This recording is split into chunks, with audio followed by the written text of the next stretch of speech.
Halo guys, para mahasiswaku semuanya. Kembali Rinaldi Munir di sini dalam kuliah kriptografi.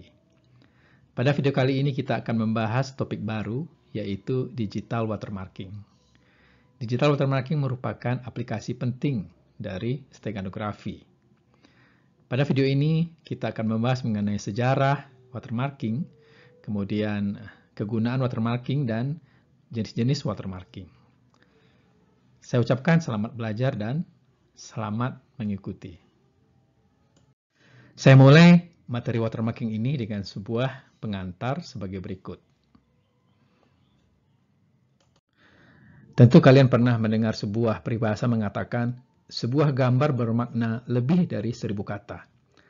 A picture is more than a thousand words. Sebuah gambar dapat mengungkapkan informasi yang lebih kaya daripada hanya berupa rangkaian kata-kata atau kalimat. Gambar ini misalnya dapat bercerita lebih banyak daripada diungkapkan dengan kata-kata. Itulah makna dari peribahasa tadi. Termasuk gambar-gambar animasi seperti ini, yang dapat bercerita lebih banyak ya, daripada rangkaian kata-kata. Mari kita lihat fakta yang terdapat pada era digital saat ini. Jutaan gambar atau citra digital bertebaran di internet, baik dikirim melalui email, terdapat dalam website, ditransfer melalui Bluetooth, diunggah ke dalam media sosial seperti Facebook, WhatsApp, Instagram, dan sebagainya.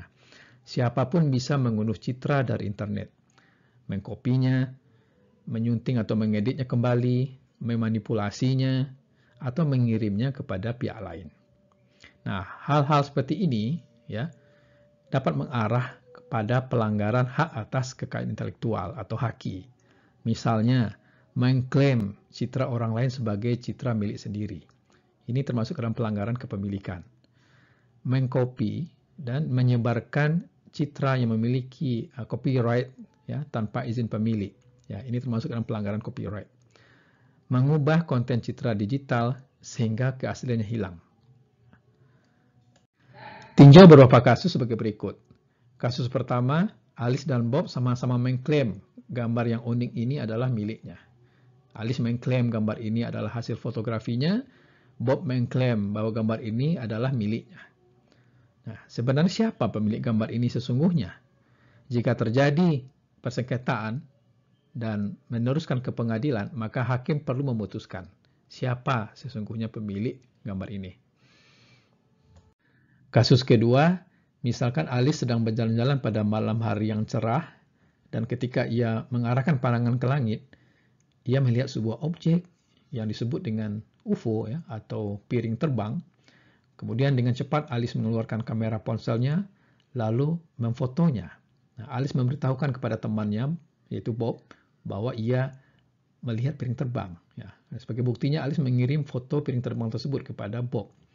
Nah, Bob tanpa sepengetahuan Alice menggandakan ya, dan menyebarkan gambar UFO tersebut ya, kepada pihak lain ya, dengan maksud untuk menjualnya. Kasus ketiga, misalkan Alice memiliki sebuah gambar hasil fotografi seperti ini, ya, gambar yang indah ini. Nah, lalu ia mengirim gambar ini kepada Bob. Bob memodifikasi gambar tersebut dengan menggunakan Photoshop, ya, sehingga pada gambar hasil modifikasinya terdapat sebuah objek yaitu gelas ya, yang berisi minuman ini yang sebenarnya tidak terdapat pada gambar aslinya. Nah, sekarang bagaimana cara menentukan mana di antara kedua gambar ini yang merupakan gambar asli? Nah, contoh lainnya, misalkan ini gambar yang aslinya ada seorang wanita di tepi pantai ini. Nah, kemudian dengan software seperti Photoshop, gambar tersebut diubah sehingga wanita tersebut hilang. Nah, kalau kedua gambar ini misalnya diedarkan ke publik, bagaimana cara membuktikan mana gambar yang asli? Atau foto yang pernah menghebohkan publik Amerika kira-kira 10 tahun yang lalu, ya, yaitu foto Bill Clinton, ya, Presiden Amerika, ya, dengan Monica Lewinsky. Ya. Mana di antara kedua foto ini yang asli? Apakah Clinton sedang berjalan bersama Monica atau Clinton sedang berjalan dengan istrinya Hillary? Semua kasus yang disebutkan tadi muncul karena karakteristik gambar digital adalah pertama tepat sama kalau digandakan. Jadi kalau kita memiliki file gambar, ya, lalu kita copy berkali-kali, maka hasil kopinya tepat sama dengan file gambar aslinya, ya, sama bit per bit. Kedua, gambar digital mudah didistribusikan. Apalagi dengan menggunakan internet, gambar digital bisa dikirim melalui email, ditransfer melalui Bluetooth, di-upload ke media sosial, ya, dikirim melalui jejaring sosial seperti WhatsApp, Line, dan sebagainya. Ketiga, gambar digital mudah diedit, ya, diubah atau dimanipulasi dengan menggunakan software seperti Photoshop. Nah, semua hal ini, ya, mengakibatkan tidak ada perlindungan terhadap citra digital, perlindungan terhadap kepemilikan, perlindungan terhadap copyright, perlindungan terhadap keaslian pesan, dan sebagainya. Nah, solusi untuk masalah perlindungan citra ini adalah dengan menggunakan image watermarking. Nah, apa yang dimaksud dengan image watermarking? Image watermarking merupakan teknik menyisipkan informasi yang mengacu pada pemilik gambar. Nah, informasi ini disebut dengan watermark, dengan tujuan untuk melindungi kepemilikan, copyright, atau menjaga keaslian konten gambar tersebut.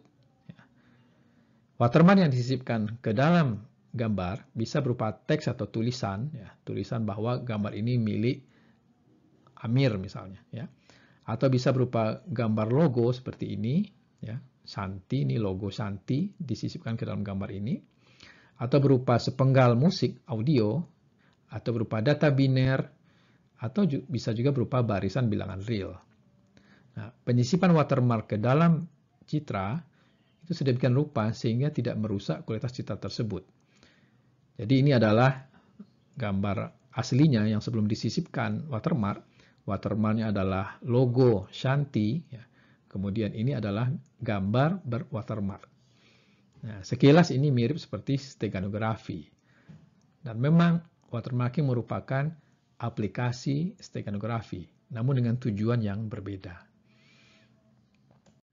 Diagram berikut memperlihatkan model sebuah image watermarking. Jadi dalam model ini, gambar yang akan dilindungi, misalnya dilindungi kepemilikannya, dilindungi copyright-nya, dilindungi keaslian kontennya, itu disebut dengan original image. Ke dalam gambar ini akan disisipkan watermark berupa logo gambar, misalnya gambar Ganesha seperti ini, dengan menggunakan sebuah program namanya watermark embedder. Hasilnya adalah gambar yang mengandung watermark di dalamnya, atau watermark image. Gambar yang mengandung watermark ini meskipun di-copy berkali-kali, di dalam setiap salinannya selalu terkandung watermark. Jika terjadi sengketa, ya, sengketa hukum terhadap gambar ini, maka watermark yang ada di dalamnya bisa diekstrak kembali. Penyisipan watermark ke dalam gambar itu tidak merusak kualitas gambar tersebut. Kemudian watermark harus dapat dideteksi atau diekstraksi kembali, ya, sebagai bukti kepemilikan, ya, atau copyright, atau bukti adanya manipulasi yang terdapat pada gambar berwatermark tersebut. Mari kita perhatikan cara-cara konvensional memberi label copyright pada sebuah gambar. Biasanya label copyright itu ditempelkan pada gambar dan dapat dilihat secara kasat mata. Nah, kelemahan cara seperti ini adalah tidak efektif untuk melindungi copyright, sebab label copyright tersebut bisa dipotong atau dibuang, ya, dengan menggunakan program pengolah citra komersil seperti Adobe Photoshop misalnya. Seperti gambar ini, ya. Ini foto sebuah gambar dengan latarnya adalah Lembah Anai di Sumatera Barat, dan ini ada kereta api yang lewat, ya, di atas sebuah jalur layang. Nah, kemudian oleh pemiliknya diberi label C, yaitu copyright, ya, Nofren Caniago. Ya. Nah, label copyright ini bisa dimanipulasi, ya, diedit, dibuang, dipotong, sehingga copyright-nya menjadi hilang. Atau seperti contoh gambar ini, ya, gambar sungai, ya, sebuah muara sungai di sini. Nah, lalu oleh fotografernya diberi tulisan, ya, foto by Lili Aini, yang menyatakan ini adalah label kepemilikan. Nah, label ini juga bisa dibuang, ya, atau dihapus dengan menggunakan software seperti Photoshop. Namun dengan menggunakan teknik watermarking, kita melakukan perlindungan citra dengan menyisipkan watermark ke dalamnya. Sedemikian rupa sehingga watermark terintegrasi di dalam citra digital tersebut. Nah, kelebihan dengan menggunakan teknik watermarking adalah, pertama, penyisipan watermark tidak merusak kualitas citra. Citra yang disisipi watermark akan terlihat tampak seperti aslinya. Kedua, setiap penggandaan atau kopi citra digital akan selalu terkandung watermark di dalam setiap salinannya. Ketiga, watermark di dalam citra digital tidak bisa dihapus atau dibuang. Yang keempat, watermark dapat dideteksi atau diekstraksi kembali sebagai bukti kepemilikan atau copyright atau untuk mendeteksi perubahan yang terdapat pada citra tersebut. Watermarking memiliki sejarah yang cukup unik. Istilah watermarking muncul dari proses pembuatan kertas di pabrik kertas. Pada abad 13, sebuah pabrik kertas di kota Fabriano, Italia, membuat kertas yang diberi watermark. Cara memberi watermark adalah dengan menekan bentuk cetakan gambar pada kertas yang baru setengah jadi. Jadi kertas yang baru setengah jadi ini masih basah, gitu ya, belum kering. Gitu. Nah, pada kertas yang masih basah ini, kemudian ditempel dengan sebuah cetakan gambar. Nah, ketika kertas itu dikeringkan, maka terbentuklah kertas yang berwatermark. Nah, jadi cetakan gambar tersebut akan terlihat pada kertas. Kertas yang mengandung watermark ini itu biasanya digunakan oleh seniman dan sastrawan pada zaman itu untuk menulis karya seni, seperti menulis puisi, menulis not musik, ya, atau karya seni lainnya. Nah, kertas yang sudah dibubuhi watermark atau tanda air itu dijadikan sebagai identifikasi bahwa karya seni tersebut adalah asli. Nah, orang-orang Cina juga melakukan hal yang sama dalam pencetakan kertas dengan menempelkan gambar cetakan berupa watermark pada kertas yang masih setengah basah. Berdasarkan tipe media yang diberi watermark, maka watermarking dapat dikelompokkan menjadi dua macam. Pertama adalah paper watermarking. Ini adalah watermarking untuk dokumen cetak seperti kertas. Teknik paper watermarking memberikan impresi pada kertas berupa gambar atau logo atau teks dengan tujuan agar kertas yang sudah diberi watermark tersebut tidak dapat difotokopi atau dipindai secara efektif. Biasanya digunakan pada uang kertas, paspor, dan banknotes. Misalnya pada uang ini, nah ini adalah watermarknya. Tujuan paper watermarking adalah untuk mengidentifikasi keaslian. Jadi, dokumen kertas yang diberi watermark itu menandakan bahwa dokumen tersebut asli. Jika tidak ada watermark, maka dokumen kertas tersebut dianggap palsu. Kelompok yang kedua adalah digital watermarking. Sesuai namanya, ini adalah watermarking untuk dokumen digital seperti gambar digital, audio digital, video digital, teks digital, dan sebagainya. Nah, ini gambar yang sudah pernah kita bahas sebelum ini. Meskipun steganografi dan watermarking sama-sama menyisipkan informasi ke dalam media digital, namun keduanya memiliki beberapa perbedaan. Steganografi bertujuan mengirim pesan rahasia apapun tanpa menimbulkan kecurigaan. Jadi pesan rahasia tersebut disembunyikan ke dalam media. Media tersebut adalah sebagai pembawa pesan rahasia. Persyaratan steganografi adalah aman, kemudian pesan sulit dideteksi keberadaannya, lalu kalau bisa sebanyak mungkin menampung pesan atau large capacity. Dan komunikasinya adalah point to point, yaitu dari pengirim pesan ke penerima pesan. Media penampung atau pembawa pesan rahasia itu tidak punya arti apa-apa. Ya, artinya meaningless atau innocent. Sedangkan pada watermarking, tujuan penyisipan pesan atau watermark ke dalam media digital adalah untuk memberi perlindungan pada media digital tersebut. Perlindungan yang dimaksud adalah seperti perlindungan copyright, perlindungan kepemilikan atau ownership, atau pembuktian keaslian atau autentikasi media digital. Persyaratan yang dibutuhkan adalah watermark sulit dihapus atau dibuang dari media digital. Dan bentuk komunikasinya adalah one to many. Jadi dari pemilik media digital yang menyisipkan watermark ke dalamnya, selanjutnya media yang sudah diberi watermark itu kemudian disebar ke berbagai pihak. Didistribusikan maksudnya. Sedangkan pada watermarking, media penampung yang disisipi watermark justru itulah yang diberi proteksi. Ini berbeda pada steganografi.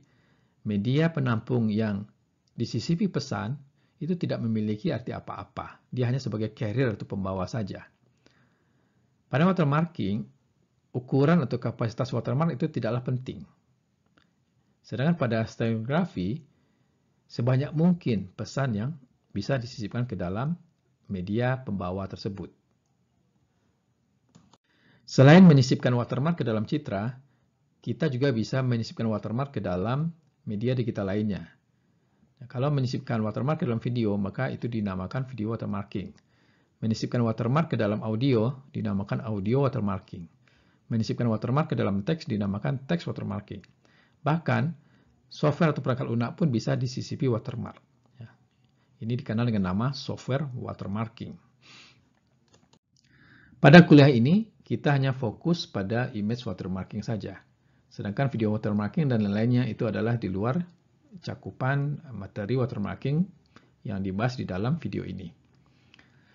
Pada image watermarking, penyisipan watermark ke dalam citra menghasilkan citra yang berwatermark atau watermark image. Nah, citra yang mengandung watermark ini itu tidak dapat dibedakan dengan citra aslinya. Dua gambar yang Anda lihat ini adalah gambar yang di dalamnya sudah terkandung watermark. Sehingga antara gambar ini dengan gambar aslinya itu tidak dapat dibedakan. Begitu juga gambar yang ini dengan gambar aslinya tidak dapat dibedakan.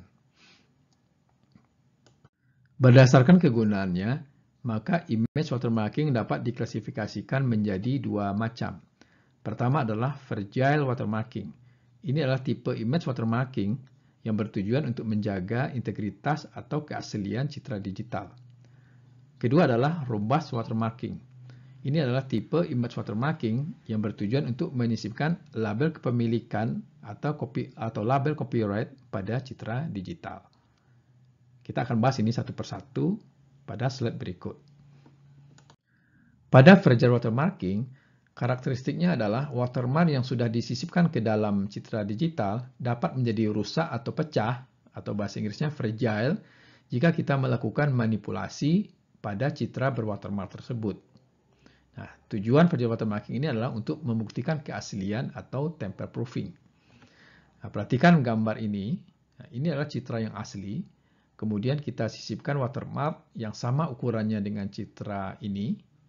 Nah, apabila dilakukan manipulasi pada citra yang sudah mengandung watermark tersebut, misalnya kita tambahkan bintik-bintik putih ya di sini ya atau semacam noise begitu, maka ketika watermark-nya diekstrak dari gambar ini akan kelihatan ya bahwa watermark tersebut ya mengalami kerusakan. Nah, ini merupakan indikasi bahwa citra ini sudah mengalami perubahan. Nah, contoh lainnya, ini adalah gambar aslinya, kemudian kita sisipkan watermark yang seukuran gambar ini, ya. Lalu dilakukan manipulasi pada citra berwatermark, ya, ditambahkan sebuah gelas yang berisi minuman di sini. Nah, ketika watermark diekstrak dari sini, akan terlihat ya suatu bentuk artefak yang mirip seperti gelas tadi. Nah, berarti watermark-nya ini mengalami kerusakan atau fragile. Sehingga kita menyimpulkan bahwa citra ini sudah dimanipulasi atau dilakukan perubahan. Bagaimana cara melakukan fragile watermarking? Nah, pertama kita harus mengerti dulu konsep citra digital. Hal ini sudah pernah dijelaskan di dalam materi steganografi. Kedua, kita harus mengerti metode LSB. Nah, ini juga sudah pernah dijelaskan di dalam materi steganografi. Langkah-langkah di dalam algoritma fragile watermarking adalah sebagai berikut. Pertama, kita harus memiliki watermark yang seukuran citra yang akan disisipi. Apabila watermark berukuran lebih kecil dari ukuran citra, maka kita melakukan replikasi atau penggandaan secara berulang-ulang sehingga kita memperoleh watermark baru yang berukuran sama dengan citra yang akan disisipi. Sebagai contoh di sini adalah watermark Gajah Ganesha. Nah, ini di copy ke kanan ya. Sehingga di sini ada sedikit terpotong, kemudian kita copy ke bawah. Nah, di sini juga mengalami perpotongan. Namun ukuran watermark yang baru ini seukuran citra aslinya. Pada langkah kedua, kita sisipkan bit-bit watermark pada seluruh piksel citra dengan metode LSB. Karena ukuran watermark sudah seukuran citra aslinya, maka bit-bit watermark kita sisipkan pada setiap bit LSB dari citra ini. Nah, kalau citranya berupa citra berwarna dengan komponen RGB, maka watermark kita sisipkan pada setiap komponen red, green, dan blue. Hasilnya adalah sebuah citra yang berwatermark yang secara visual tidak dapat dibedakan dengan citra aslinya. Untuk mengekstraksi watermark dari citra, maka kita ambil bit-bit LSB pada setiap pixel, lalu kita satukan menjadi gambar watermark semula. Jadi dari citra berwatermark ini, kita ambil bit-bit LSB pada setiap pixel, kemudian kita susun sehingga menjadi gambar watermark hasil ekstraksi. Sekarang kita lakukan serangan atau manipulasi pada citra berwatermark. Nah, serangan pertama adalah deletion attack. Jadi kita hapus sebagian dari gambar yang berwatermark ini. Nah, misalnya kita hapus bagian atas dari cabai hijau ini. Nah, ketika watermark diekstraksi dari sini, akan terlihat suatu bentuk, ya, yaitu bagian yang mengalami manipulasi ini. Nah, kalau kita lakukan pengurangan dengan watermark aslinya, maka kita dapatkan potongan gambar ini yang merupakan bagian yang mengalami modifikasi. Dan kalau kita kembalikan bagian ini ke citra berwatermark, maka kita peroleh ini adalah bagian yang mengalami manipulasi. Nah, serangan kedua misalnya insertion attack. Jadi kita tambahkan sebuah objek baru, ya, misalnya pada gambar berwatermark kita tambahkan sebuah cabai yang merupakan kopi dari ini. Ya. Nah, ketika watermark diekstraksi dari sini, akan terlihat bentuk objek yang baru ditambahkan tadi. Nah, kalau yang ini adalah kita kurangi watermark yang diekstraksi ini dengan watermark aslinya, ya, sehingga kita memperoleh ini adalah bagian yang sudah ditambahkan pada citra yang berwatermark. Nah, kalau kita kembalikan ini ke citra berwatermarknya, maka bintik-bintik ini yaitu menyatakan ini adalah bagian objek baru yang ditambahkan pada citra berwatermark. Serangan yang ketiga adalah dengan mengubah kecerahan dan kontras citra berwatermark ini.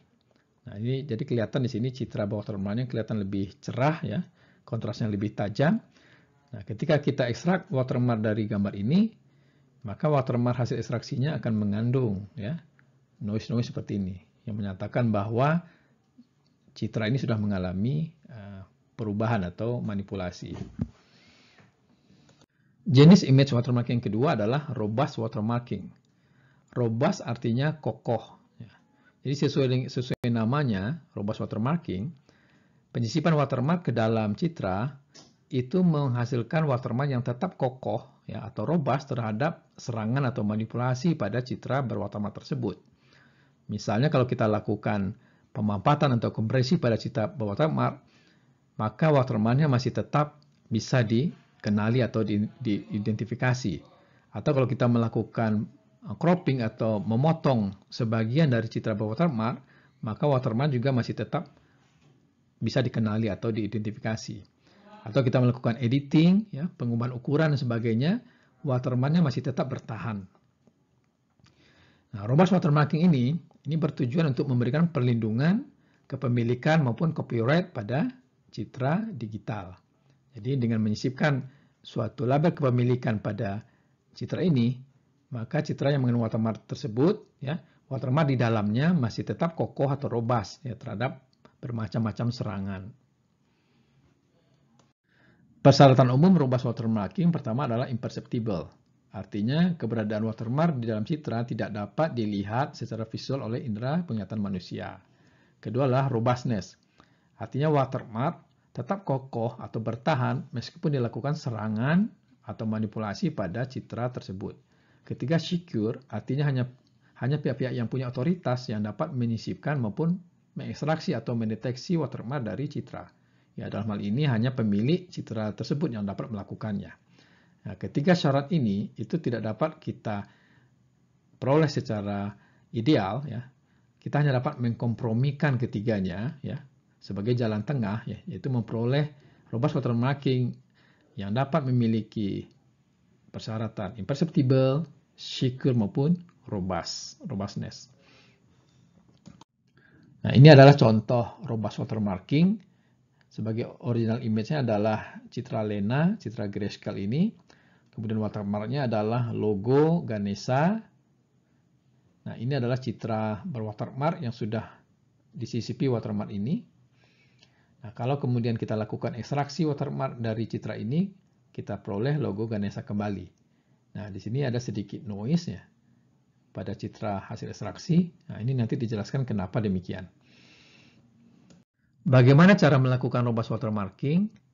Nah, tidak seperti pada metode virtual watermarking yang menyisipkan watermark pada domain spasial, yaitu pada nilai-nilai piksel citra, maka pada robust watermarking, watermark disisipkan pada domain transform, misalnya pada domain frekuensi. Mengapa harus disisipkan pada domain frekuensi? Karena penyisipan watermark pada domain frekuensi akan menghasilkan watermark yang tahan terhadap manipulasi pada citra. Jadi sebelum kita menyisipkan watermark, pertama-tama citra ditransformasi terlebih dahulu dari ranah spasial ke ranah transform. Nah, misalnya menggunakan transformasi discrete constant transform atau DCT. Jadi sebelum penyisipan watermark, citra dalam domain spasial ini ditransformasi terlebih dahulu ke dalam domain frekuensi dengan menggunakan discrete constant transform. Nah, ini adalah citra dalam domain frekuensi. Di sini terdiri dari koefisien DC, yaitu elemen di sudut kiri atas ini, kemudian elemen-elemen lainnya disebut dengan koefisien AC. Nah, kita menyisipkan watermark pada koefisien-koefisien AC ini. Nah, selanjutnya setelah disisipi watermark, citra dalam domain frekuensi ini kemudian dilakukan inverse discrete constant transform atau IDCT menjadi citra dalam domain spasial. Nah, inilah citra yang mengandung watermark atau watermark image. Persamaan discrete constant transform dan inverse discrete constant transform ditunjukkan pada persamaan ini. Ya, jadi ini adalah citra dalam domain spasial, ya, dan ini adalah citra dalam domain frekuensi. Nah, elemen CUV inilah yang disebut dengan koefisien-koefisien discrete constant transform. Sedangkan transformasi inverse-nya, yaitu inverse discrete constant transform, ini mentransformasikan kembali citra dalam domain frekuensi, yaitu CUV ini, menjadi citra dalam domain spasial. Ini adalah contoh citra Lena dalam domain spasial, kemudian ini adalah citra Lena dalam domain frekuensi. Jadi transformasi citra dengan menggunakan discrete constant transform menghasilkan nilai-nilai yang dinamakan koefisien-koefisien transformasi atau disebut juga dengan koefisien DCT. Nah, penyisipan bit-bit watermark ke dalam citra dilakukan dengan memanipulasi koefisien-koefisien DCT tersebut, yaitu dengan cara menambahkan bit watermark ke dalam koefisien DCT menggunakan suatu formula sederhana, misalnya VI topi sama dengan VI tambah WI. Nah, VI adalah koefisien DCT yang lama. Nah, VI topi adalah koefisien DCT yang baru setelah ditambahkan dengan bit watermark. Nah, selanjutnya, citra dalam domain frekuensi tadi ditransformasikan kembali dengan menggunakan inverse discrete constant transform untuk mendapatkan citra berwatermark. Nah, ini dapat lihat pada diagram ini. Diagram watermarkingnya adalah ini citra yang akan disisipi watermark. Ya, kemudian dilakukan transformasi DCT, hasilnya koefisien DCT, kemudian lalu watermark disisipkan pada koefisien DCT ini ya dengan menggunakan suatu kunci ya. Nah, hasilnya adalah koefisien DCT yang sudah berwatermark.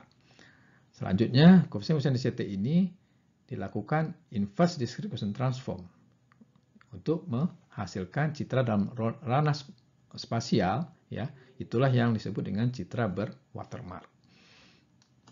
Terhadap citra berwatermark, kita dapat melakukan sejumlah serangan atau melakukan manipulasi pada citra tersebut untuk mengetahui tingkat robustness atau ketahanan watermark terhadap serangan-serangan tersebut. Nah, contoh serangan yang bisa dilakukan misalnya adalah kompresi citra, yaitu mengkompresi citra berwatermark dari format bitmap ke format JPEG misalnya. Cropping, yaitu misalnya memotong sebagian citra berwatermark.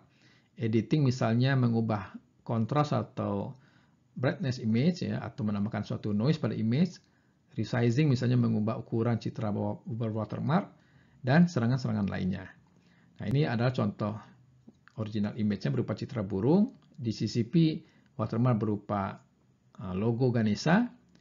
Hasilnya adalah citra watermark, ya, yang secara visual tidak dapat dibedakan dengan citra aslinya. Nah, kemudian pada citra watermark ini kita lakukan sejumlah serangan. Serangan pertama misalnya mengkompresi citra ini ke format JPEG. Nah, ini hasilnya. Lalu kita ekstraksi kembali watermark dari citra JPEG ini. Nah, terlihat di sini hasil ekstraksinya adalah logo Ganesha yang mengalami sedikit kerusakan, ya. Tapi tidak masalah. Yang penting watermarknya masih bisa dikenali sebagai logo Ganesha. Nah, hal ini menunjukkan bahwa watermarking ini robust terhadap kompresi JPEG, ya. Kemudian serangan berikutnya adalah menambahkan noise pada citra watermark, ya. Jenis noise-nya dikenal dengan nama salt and pepper. Yaitu bintik-bintik putih ini, ya, yaitu disebut juga dengan salt and pepper atau garam dan merica. Lalu ini adalah watermark yang diekstrak dari citra yang mengandung noise ini. Nah, watermarknya juga berbentuk, ya, atau mengandung noise berupa titik-titik, ya, salt and pepper. Nah, namun watermarknya masih bisa dikenali sebagai logo Ganesha. Ya, hal ini menunjukkan bahwa watermarknya masih tetap kokoh, ya, terhadap serangan penambah noise. Nah, serangan yang berikutnya adalah mengubah ukuran citra bawah watermark ini menjadi 50%. Nah, ini adalah watermark yang diekstrak dari sini, ya, masih bisa kita kenali ini sebagai logo Ganesha. Berarti dia robust atau kokoh terhadap serangan pengubahan ukuran. Nah, ini adalah serangan cropping, yaitu memotong sebagian citra berwatermark ini, ya.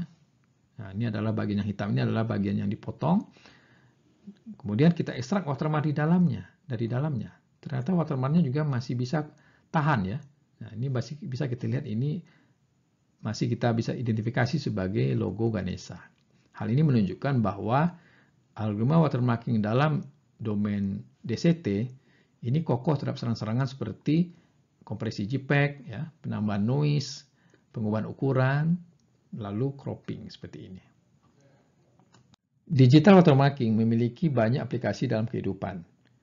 Antara lain adalah untuk identifikasi kepemilikan atau ownership identification, bukti kepemilikan atau proof of ownership, untuk memeriksa keaslian isi karya digital atau content authentication, untuk transaction tracking atau pelacakan transaksi, untuk perlindungan terhadap pembajakan atau perlindungan terhadap penggandaan. Yang terakhir adalah untuk memantau penyiaran. Nah, ini akan dijelaskan satu persatu dalam slide berikut. Aplikasi watermarking yang pertama adalah owner identification atau identifikasi kepemilikan. Nah, misalkan Alice memiliki karya digital berupa hasil fotografi. Aplikasi watermarking berikutnya adalah untuk membuktikan kepemilikan atau proof of ownership. Aplikasi watermarking ini digunakan apabila terjadi sengketa kepemilikan terhadap suatu karya digital. Nah, misalkan Alice memiliki hasil fotografi berupa foto digital seperti ini, lalu Alice menyisipkan watermark ke dalam citra tersebut, menghasilkan citra berwatermark, lalu mendistribusikan citra berwatermark tersebut kepada pihak lain. Apabila di suatu hari, di kemudian hari ternyata ada pihak lain, misalkan Bob, mengaku sebagai pemilik citra digital tersebut, maka jika sengketa ini berlanjut ke pengadilan, hakim dapat memutuskan bahwa pemiliknya adalah Alice, yaitu setelah mengekstraksi watermark dari citra tersebut. Aplikasi watermarking yang ketiga adalah transaction tracking atau pelacakan transaksi. Kadang-kadang disebut juga dengan fingerprinting atau cetak jari. Nah, misalkan Alice memiliki karya digital berupa sebuah video. Nah, Alice akan mendistribusikan video karyanya ini kepada beberapa distributor. Sebut saja distributor A dan distributor B. Namun, Alice menyisipkan watermark yang berbeda-beda kepada setiap distributor. Untuk distributor A, Alice menyisipkan watermark A ke dalam video digital tersebut. Untuk distributor B, Alice menyisipkan watermark B ke dalam video digital tersebut. Jadi setiap distributor memiliki video berwatermark ya, dengan watermark yang berbeda satu sama lain. Nah, kedua distributor ini terikat pada perjanjian bahwa mereka tidak boleh menggandakan atau mendistribusikan video digital tersebut tanpa seizin atau sepengetahuan Alice. Nah, misalkan di antara dua distributor ini ada satu distributor yang curang, ia melakukan penggandaan ya terhadap video digital tersebut, mendistribusikannya atau menjualnya kepada pihak lain secara ilegal. Ya, ini disebut dengan penggunaan secara tidak berhak atau unauthorized usage. Nah, ketika Alice misalnya menemukan video bajakan tersebut, ya, Alice ingin tahu siapa yang melakukan pelanggaran terhadap perjanjian tersebut. Ya. Alice dapat mengekstraksi watermark dari video digital yang dia peroleh. Kemudian dia mengetahui bahwa di dalam video digital tersebut adalah watermark B. Nah, jadi Alice dapat melacak bahwa distributor yang melanggar perjanjian itu adalah distributor B. Nah, inilah yang disebut dengan transaction tracking. Aplikasi watermarking yang keempat adalah untuk autentikasi konten, atau disebut juga untuk menguji keaslian sebuah karya digital. Ini merupakan aplikasi dari fragile watermarking yang sudah kita bahas sebelum ini. Karya-karya digital seperti citra, audio, dan video itu perlu dilindungi keasliannya, ya, dijaga keasliannya dari manipulasi oleh pihak-pihak yang tidak punya otoritas. Seperti gambar ini misalnya, citra ini disisipkan watermark seukuran gambar ini juga dengan sebuah program watermark embedder, ya, menghasilkan citra berwatermark. Nah, apabila ada pihak lain yang mengubah atau memanipulasi citra berwatermark tersebut, ya, misalnya menambahkan objek baru ya ke dalam gambar tersebut, ya, jadi misalnya mengcopy cabai ini ya ke sini, maka kita dapat membuktikan bahwa citra tersebut sudah dimanipulasi dengan cara mengekstraksi watermark dari dalamnya, ya. Kemudian dengan membandingkan dengan watermark aslinya, ya, kita dapat mendeteksi bahwa terdapat sebuah objek baru ya di dalam gambar ini ya berupa cabai ini, sehingga kita menyimpulkan bahwa citra tersebut sudah dimanipulasi, ya, sudah tidak asli lagi. Aplikasi watermarking yang kelima adalah untuk mengendalikan penggandaan tanpa izin atau untuk mencegah pembajakan. Jadi karya digital itu mudah untuk dikopi atau digandakan. Namun, dengan menyisipkan watermark ke dalamnya, maka watermark dapat digunakan untuk mendeteksi apakah karya digital tersebut dapat digandakan atau dimainkan oleh perangkat keras. Jadi ini memerlukan kolaborasi dengan hardware. Hardware hanya bisa menggandakan atau memainkan sebuah karya digital ya, apabila karya digital tersebut legal, ya, artinya di dalamnya terkandung watermark. Bila di dalam karya digital tersebut tidak mengandung watermark atau mengandung watermark yang salah, maka player tidak bisa memainkannya, ya, atau tidak bisa melakukan penggandaan. Aplikasi watermarking yang terakhir adalah untuk memantau penyiaran suatu konten digital, atau disebut juga dengan broadcast monitoring. Nah, konten-konten digital seperti iklan, film, musik, dan sebagainya, kalau disiarkan melalui lembaga penyiaran seperti TV dan radio, maka pemilik konten digital tersebut dapat mengendalikan kapan konten digitalnya itu disiarkan. Jadi misalnya seorang pemilik karya digital ya memiliki video, ya, lalu ia menyisipkan watermark ke dalamnya. Nah, Lalu video tersebut ya dijual kepada lembaga penyiaran seperti TV dan radio. Nah, ia dapat memantau ya bahwa konten digital tersebut sedang disiarkan pada waktu yang diizinkan. Apabila lembaga penyiaran menyiarkan konten digital tersebut di luar waktu yang diizinkan, ya, maka ia dapat mengetahui terjadi suatu pelanggaran. Jadi watermark di sini berfungsi sebagai alarm atau penanda bahwa konten digital tersebut sedang disiarkan. Baiklah, sampai di sini materi kita tentang digital watermarking. Semoga kalian dapat memahami betapa pentingnya watermarking itu di era digital sekarang ini, yaitu untuk melindungi ya atau memproteksi ya karya digital seperti gambar, musik, ya, film, video, dan sebagainya. Saya ucapkan terima kasih atas perhatiannya dan selamat belajar.